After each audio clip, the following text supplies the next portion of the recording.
Let me guess, you're constantly battling the unique demands of shift work, aren't you? Feeling relentless fatigue, brain fog, or the health challenges that come with those irregular hours. Well, it's time to stop just surviving your shifts and really start thriving. At A Healthy Shift, we're revolutionising workplace wellbeing for 24/7 teams. As a veteran shift worker for over 40 years, I know exactly what you're up against, and that's why we've built something truly groundbreaking, the seminar experience. Now, this isn't just a keynote, it's a completely new evidence-based program which is designed to empower entire shift-working workforces. I want you to imagine your team armed with the strategies to optimise their sleep, boost their energy, and elevate their health, no matter what schedule they're on. Our core keynote is powerful, but we also offer specialised add-on workshops, which cover deep dives into women in shift work, how to work your own roster optimally, as well as fatigue management for managers. We need your help to bring this transformation to your workplace. Managers want to invest in their teams, but they need to know that we exist. Are you ready to bring real, lasting change to your colleagues and your organisation? Go and visit ahealthyshift.com. That's ahealthyshift.com and follow the seminar experience link up the top, where you can download our detailed e-brochure, or you can simply follow the link in the show notes. Let's help your workforce thrive, not just survive. Here we go.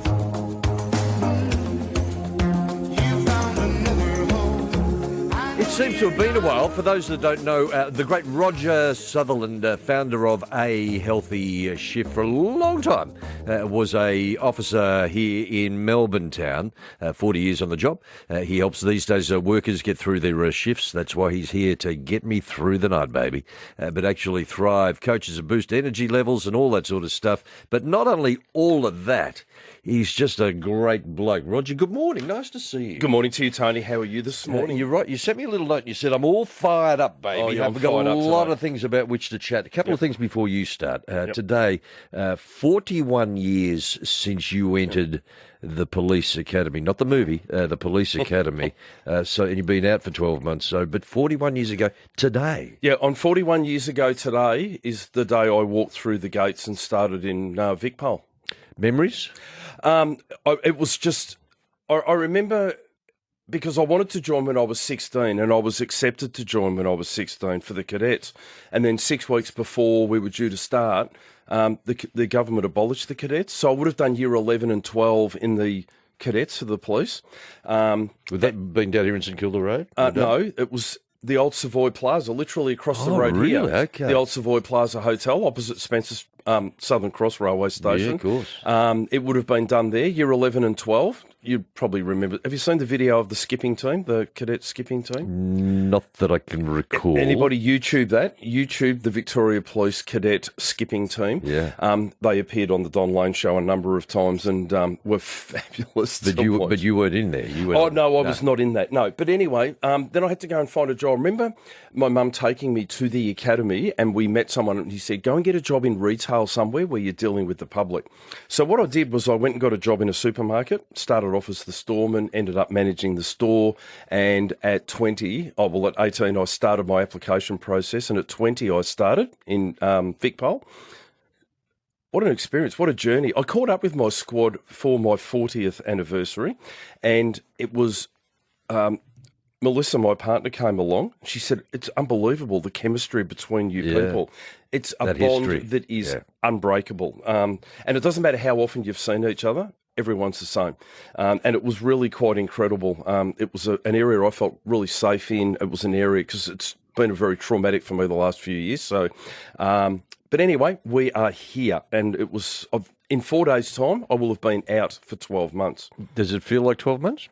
No, it does not. Yeah, it goes no, it doesn't. It does not. See, I've been in this chair for just on 2. I know, it's crazy. It's just amazing. It feels like I'm still new kid on the block, and I don't take that lightly. Come and join us, 133693. We can talk about anything you want to mention, but certainly you're pretty fired up, given you and I haven't spoken for 3 or 4 weeks now. Yep. You're fired up and genuinely concerned for many on Frontline, really around Australia. And for a range of reasons, but you share with the listener why you believe that to be so. All right, so I am tremendously fired up, and I've been quite silent about this, and there's nothing more ex than the ex-cop, but I'm not just talking about police here. But what I do want to say is our frontline health and our frontline law enforcement are in a real pickle at the moment. They're getting worked to the bone. The funding is not there to be doing the things that they need to be doing, and they are burning out at a rapid rate and leaving. Now, this is happening right across this country, but it's not only happening in this country, it's happening worldwide. I have great fear, because it's not just me being out of policing and just sitting there on those forums with the bitter, twisted old cops. I'm talking to a lot of shift workers, and I'm coaching shift workers. They are really at the end of their line and burning out, and they're going to walk away. There's a lot of people who are going to walk away. My fear, where are we going to be in a few years' time when these people have all just walked out? Because there's just not enough care and attention given to our frontline health and law enforcement. How would you describe it? So they're feeling unloved, they're feeling abandoned, disenfranchised, abandoned. Yep, abandoned. They're not feeling supported in any way. And if you look at the police to start off with, and this is I'm talking police, and they're analysed by the public, they're analysed by the media, they're analysed by their management. They're out there doing a really, really hard job, really hard job, doing the best they can. Now, right across Australia at the moment, we have a youth crime problem everywhere, right? And these officers are spending a lot of time away from their families, their loved ones, their children, everyone, to process these offenders that are committing these crimes, to just be back doing the same thing again the next day with the same offenders with no consequence. Yeah, which it's frustrating. You and I have talked about that before. Have. It's an issue for many, and we understand it. I'm going to talk to somebody very important about that next week too, by the way, which I'll tell you about when we're off air. But it will be a fascinating consideration because people are really enough about it. They've had enough. The public have had enough. And this is concerning because the public have got to the stage now where we've got to be worried about what they're going to do well, I'm not talking vigilantes, but I am talking about people protecting themselves. The public have had enough. You've only got to have a look at the comments on forums and social media around the place. But I was going to ask you about the idea of, we'll get to those that are waiting, 133693, I promise you, get to you in just a moment. The idea of particularly social media, it plays this role now, which almost, antagonise the sentiments around a lot of these issues. Totally. Oh, no, it does. And that becomes a real issue for itself. But the social media is also driving a lot of this as well, because these youths are actually filming themselves. I don't know whether you saw the one out of Queensland yesterday. I saw a Channel 7 story yesterday that was around this childcare centre where this offender had been filming himself committing crimes and then ended up in a childcare centre. It was tasered. Now, had there not have been social media, would he still have done it? Or is he still... I don't know. And it's hard to say that people are using social media now to broadcast what they're doing for their own brownie points and likes. We can't be committing crimes for likes. 133693, come and have your say. Anything that you want to raise on the program while Roger is here with us, part of Australia Overnight in Port Melbourne. Hello, Tim. Gents, how you going? Well, thank you. Been enjoying that last... little bit of conversation I've been having. I'm in Port Melbourne. Got my wife here, us and the dog. Thankfully, I've got a nice big German Shepherd that lets anybody that comes past the front of the house know. Probably not a good idea to jump the fence, but no.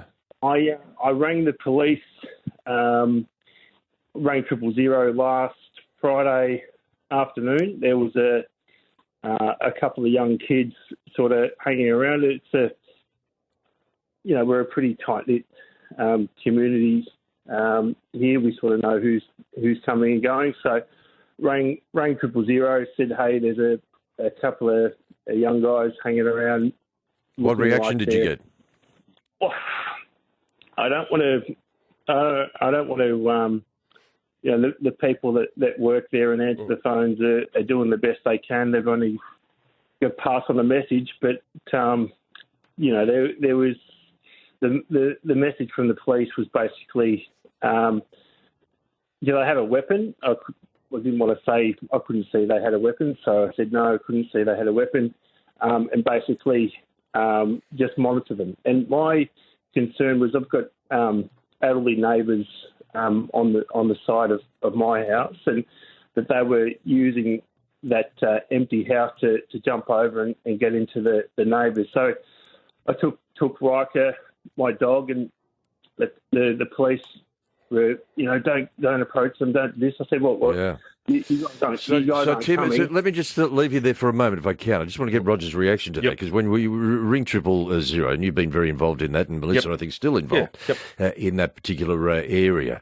The point of that story is, can anybody at 000 do anything for a crime that has not yet been committed? No. How does that work? No. Well, see, and it should. Like, the public have got every right to feel protected in their area, but I know that through the structured call taking that they go through at 000, that call taker is following a bouncing ball, right? They're following a bouncing ball. Ask this question. Depending on that answer goes to where, how it gets prioritised, how it gets done. And if no one's committing a crime, well, and you will have heard what was just said then by Tim, that don't approach them. Have they got a weapon? Like, they're trying to gather all the information they can. Now, if this was a serious crime, gathering that information is part of the process as the police are being dispatched to the job at the same time. Right? Yeah. Because if you send somebody to Port Melbourne on the basis that there was a potential crime, that could take somebody who rings 3 minutes later, something dreadful happening down in Brighton, but we've got nobody to send to because we've got somebody looking for a potential crime in Port Melbourne. We can't get you to Brighton. That's right. And even then, at the moment, a lot of people are being recalled. A lot of police are being recalled on overtime to come and do these demonstrations because there isn't the staff anymore to run these. There's no force reserve that can run this. That there used to be when I started in the 80s. We used to have a force reserve that had hundreds and hundreds of members that were just called in doing these demos, and stations were still running and things like that. It doesn't exist anymore, and we are in a position where.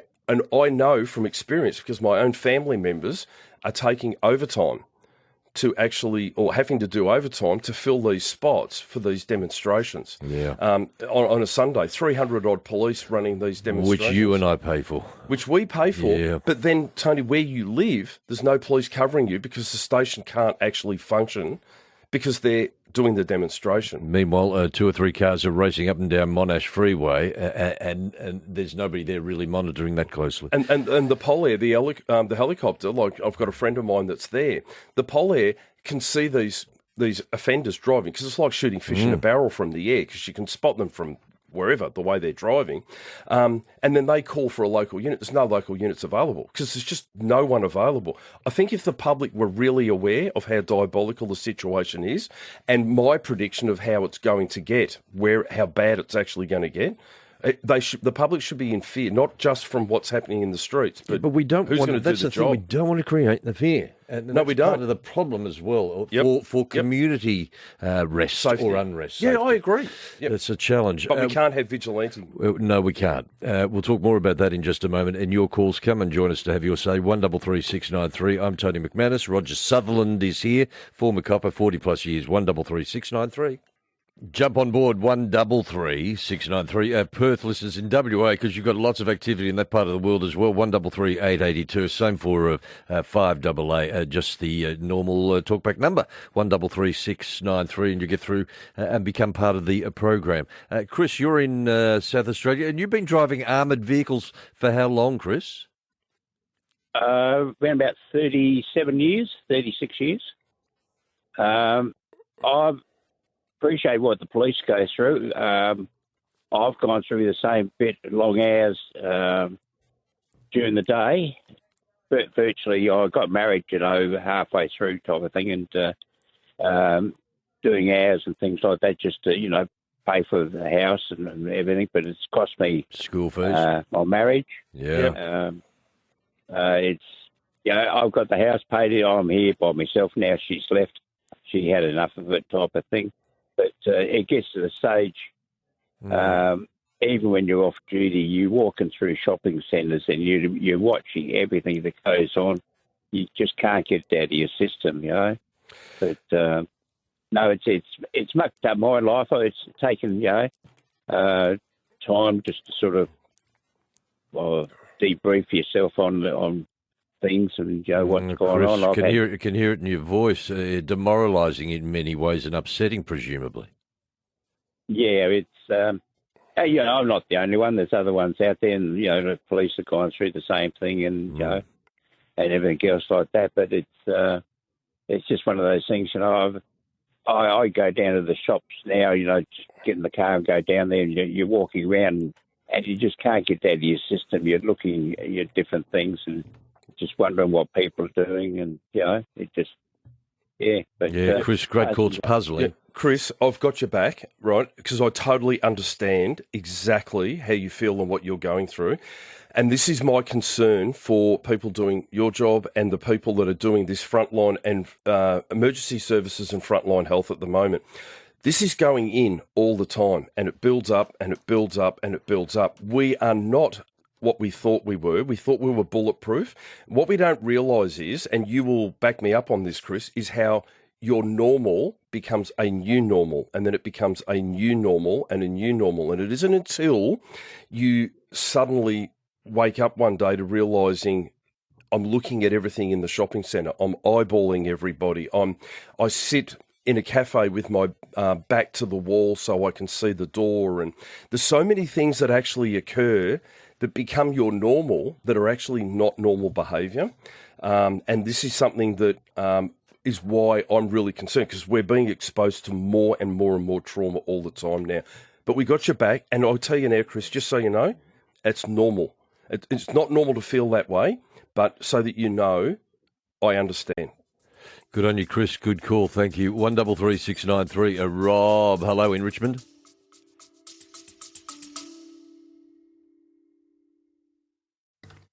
A quick pause from today's topic for something vital for every shift worker. That's right, that's you. Now, you know the relentless grind, constant fatigue, struggles with sleep, and that feeling your energy just isn't where it should be. And this is a common story in 24/7 roles, but it just doesn't have to be your workforces. At A Healthy Shift, I've combined 4 decades of frontline experience with cutting-edge science to create the seminar experience. Now, this isn't just a basic workshop. It's a comprehensive, game-changing program that is built to give entire workforces actionable strategies that they need to truly master their well-being on any schedule. And they're implemented immediately. Now, beyond the powerful core keynote, I offer specialised add-on workshops which dive deep into women and shift work, fatigue management, and how to work your own roster. Now, these tools empower your colleagues to thrive, improve performance, and boost their health, helping your organisation to retain valuable staff. Now, if you believe your workforce deserves better, speak up, because your managers won't know about this vital resource. Click the link in the show notes, download the e-brochure, and put it up the line. Invest in your team's most valuable asset, their health. G'day, Tony Mack and Roger. Thanks so much for your multiple decades of service to the community. Thank you, Rob. I just want to talk about these machete bins. Apparently, 40 of them are going to cost us $13 million. That's right. Why wouldn't the strategy have been, listen, anyone caught selling machetes, if you're selling them by the end of next week, you'll get a $50,000 fine, and anyone who has a machete will buy it back, and then they buy back the machetes, and then they on-sell them to genuine users of something of that nature. Yeah, I think it's just got to be a zero tolerance. $18 million for 40 bins to put out the front of a police station. Crazy. For people to go, oh, thank God, there's a bin I can put my machete in now. I mean, seriously, that is just tone deaf. Yeah. Totally. It's totally tone deaf. And we're spending money. Who authorised that? Who actually said that was a good idea? Who got the contract? And once again, this will be another secret deal that's being done. But the bottom line is a bin for a machete at a police station. Someone's going to, walk up with their machete and put it in the bin and go, I'm sorry, I've got a machete?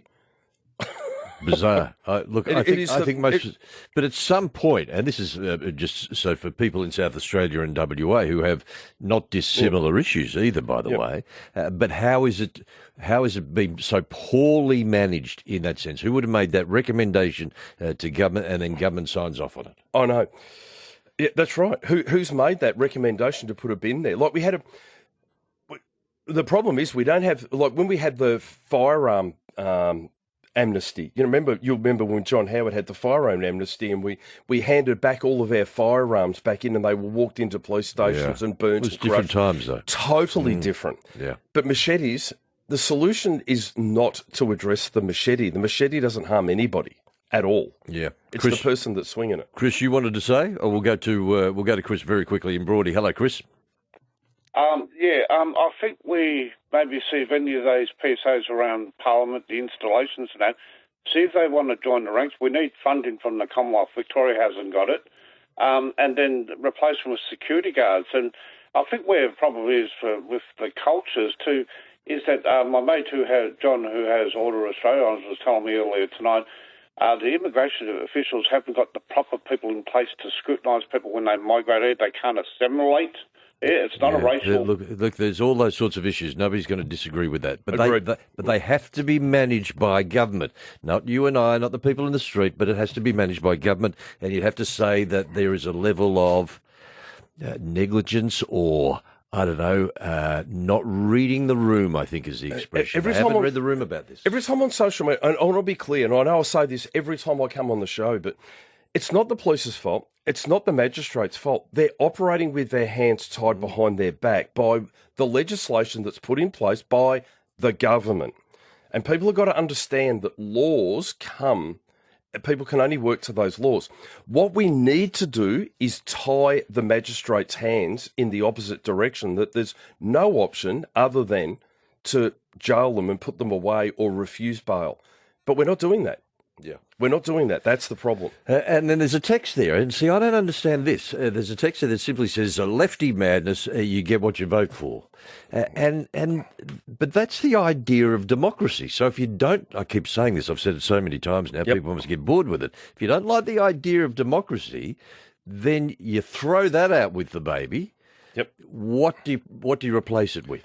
Well, I don't know, but I'll tell you this, and this is something that's a reality check for a lot of people. When you look out and you look at a group of people, I want you to remember that more than half of them voted for this government. Yeah, they did. And in all likelihood... And recently. And in all likelihood, next year for the state election here in Victoria... Again. There's a real distinct possibility, because the opposition feels like a bit of a rebel, that they will be re-elected.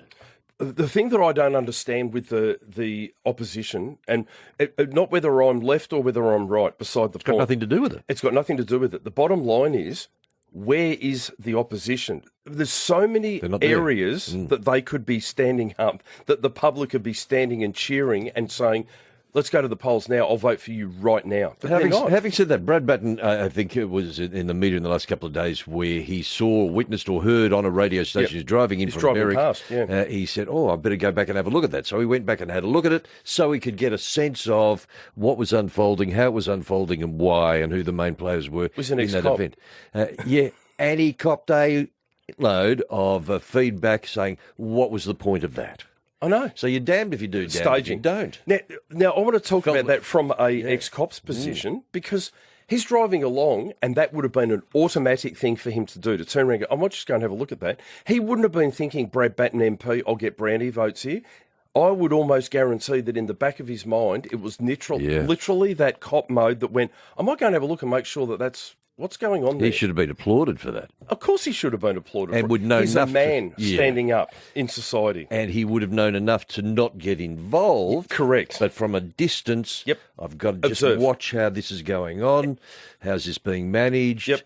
What are the issues? Agreed. Who's involved? Yeah, agreed. And yet it's the vocal minority again that pipe up, social media, the keyboard Nazis that want to talk about, just criticise people for, well, they're going to damn them either way. Australia Overnight. Come and join us straight after this. I mean, you look what's happening. Thank you. If you've just joined us right across Australia, nice to have your company. I'm Tony McManus. Roger Sutherland is here, healthy shift, a former police officer for 40 plus years. 41 years ago today entered the academy. So it just coincidentally, it happens to be today, 41 years ago. Yeah. 133693. We'll go back to Pete and Jimmy in just a moment. The question is, given what President Trump seems to be looking at, certainly in DC, to really crack down on levels of crime. Now, historically, I probably wouldn't say I'm a proponent of that. No. So it's an edgy thing. We saw that to some degree during COVID here, where military involvement, albeit in a minor way, but it was present. Did that help us? Did it support us? What was that like? And would people welcome that today to manage some of these issues going on around Australia? I think somehow we've got to get back in touch. We've got to get back in touch with the reality of where we're heading at the moment. Everything seems to favour the criminal at this point in time. And we've got to turn that around to protect the public. You live in the society. I live in society. My children, my grandchildren are being raised in this society. Everyone's got the right to be feeling safe in their own homes. It's not good enough to say to someone, oh, you should get a dog to protect your property. I don't want to have a dog on my property to protect it. I just want to feel safe in my community, right? And to get the military, I remember, and I know we're speaking countrywide here, I vividly remember the military 4 and 8 up walking where I was walking, making sure that people were wearing masks. Now, I don't want to see that. That's my personal opinion. I think too extreme. Far too extreme. So where's the balance? Well, I think the military need to be doing military jobs. This is my personal opinion. I think the police need to be doing the police job. They need to be resourced. They need to be staffed. They need to be everywhere. Because you can drive anywhere now and never see a police officer sitting on the side of the road with a radar, which you used to see all the time in the 80s and 90s. You don't see that anymore. They're gone. There's just none. They're tied up with tasks. They're not around. And I know from speaking to numerous police daily, their hands are tied. You've got to remember, they're muted. They can't speak. They're not allowed to say because they just get in trouble for it. Pete, you wanted to say? Tony and Roger, good morning. How you going, guys? Morning, Peter. Yeah, they're starting next week or this week. They're starting the pill testing program. I think we're going to have a bit of a wake-up call once that thing starts up. The pill testing? Yeah. I think starting this week or next week. I think the first one opens. Yeah. Okay. So how do you feel about that, Peter? I'm 40 years old. I never had a chance to get involved with that stuff. I know people that were involved because it was around them. Yep. And so, looking back at it now, if it was probably something there to say it's safe, but to say it's not really safe, a weak person will probably say, "Let me try." I was always in the way of not thinking of taking it because if I got busted by my parents, I wouldn't sit on my butt for the next 2 weeks. Yeah, Pete, we've got you. I don't know what you do with your phone there, Pete, but again, it's dreadful. You might have to upgrade your phone, old son, because it's shocking, because we love your contribution. Yeah, the point of that is times have changed. Well, what we know about parents play a different role today than they may have done 60s, 70s and 80s. Yeah, I agree. But I still say my concern is I'm 18 years old and I've got a pill that I've purchased and I'm going to a festival and I'm going to get it tested. So I get the pill tested and someone says it's safe to take. And in my 18-year-old junior young brain, I'm then told that it's safe to take. Now, that's not looking at my medical history or whether it's going to have an impact on me or my life or what my history is around.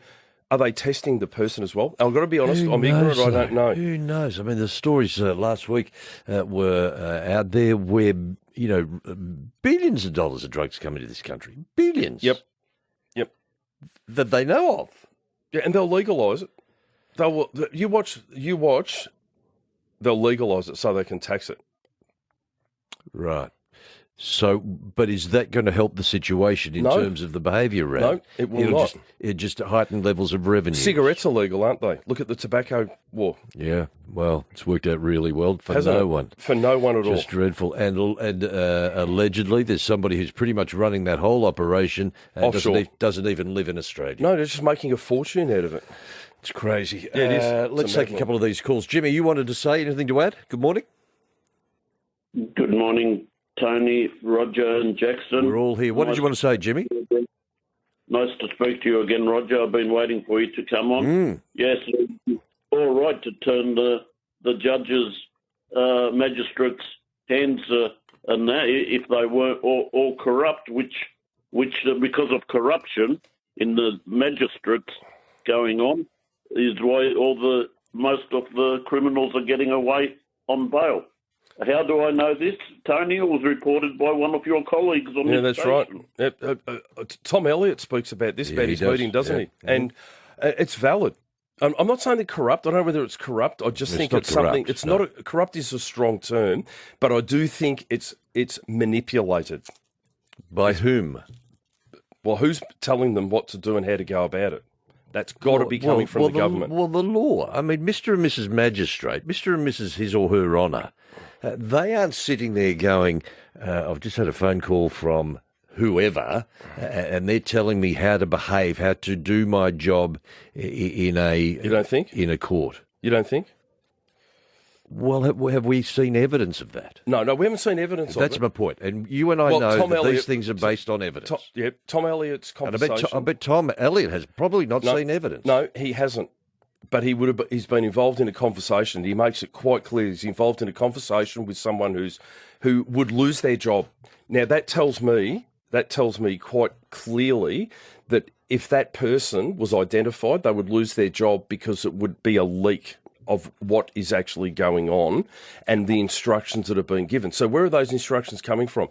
Who has the power to instruct a magistrate or a judge? There's only one organisation that can do that. The government. The government. And so, but it's got, in a democracy, it's got to go through the lower house, the upper house for most states, to become law. And then the people who are in charge of implementing those laws can be in a position to do so. Yeah, but if the laws aren't there now, if the law says under certain circumstances you are obliged to provide bail. Okay, well, if the government was fed income, they would be tying the magistrates' hands in the opposite direction to what they are now. But they've got to change the laws, though, surely. That's what I mean. They'd be tying the law. They'd be tying Why are they not?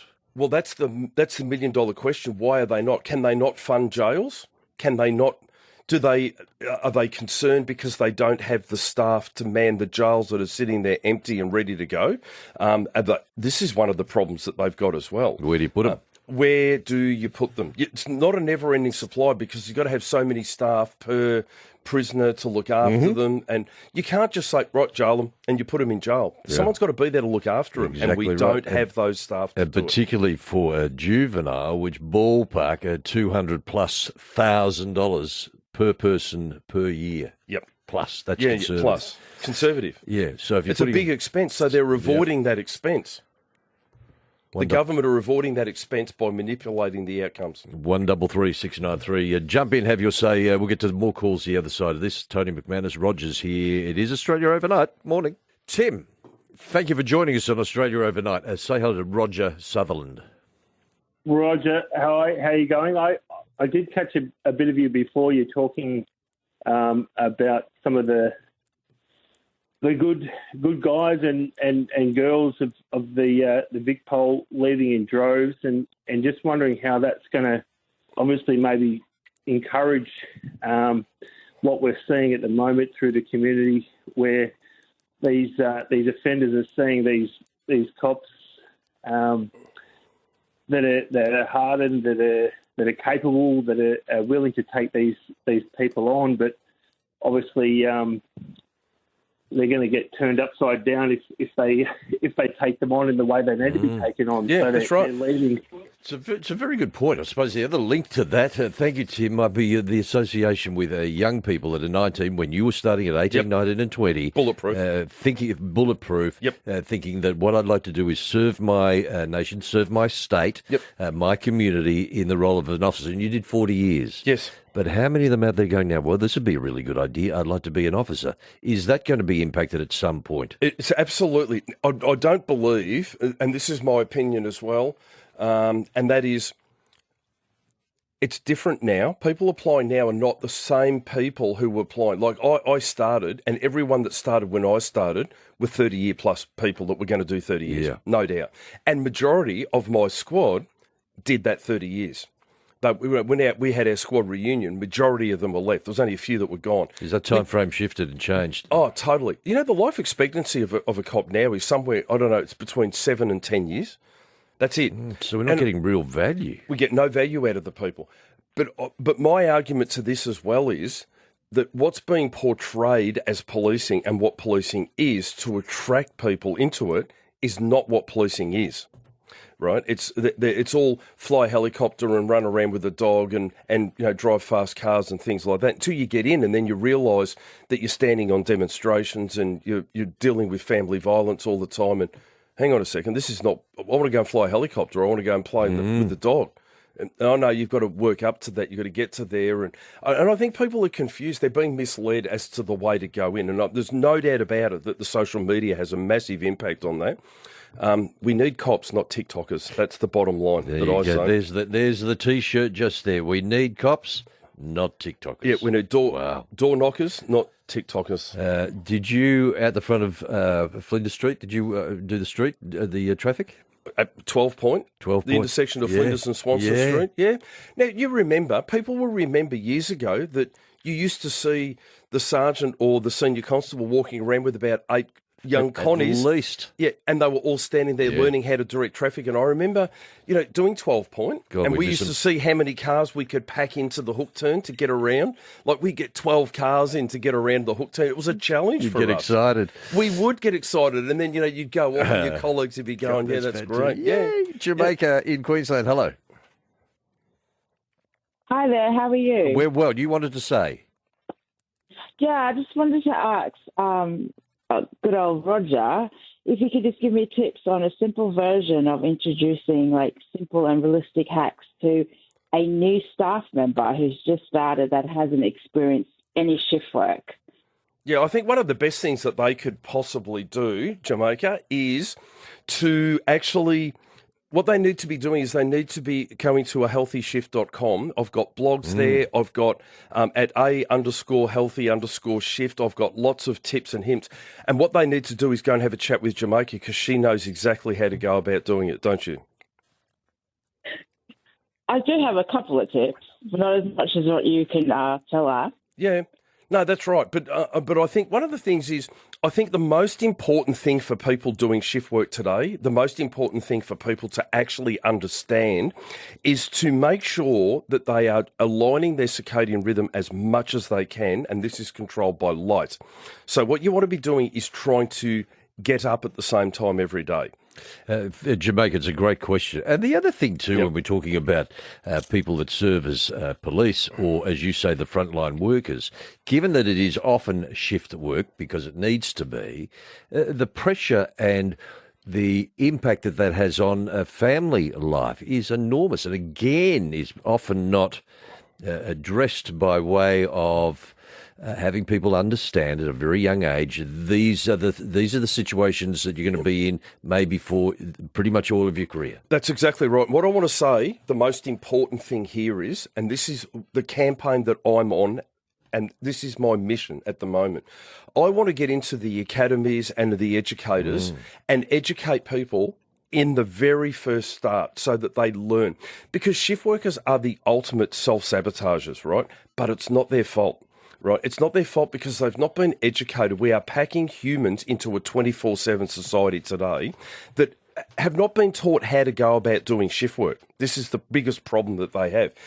I want to get in there and educate them with basics so that at least they have an understanding, not to criticise it, but just to help them with it. We'll look at some of these amazing texts for you as well. We'll do that next. Part of Australia overnight. Good morning to you.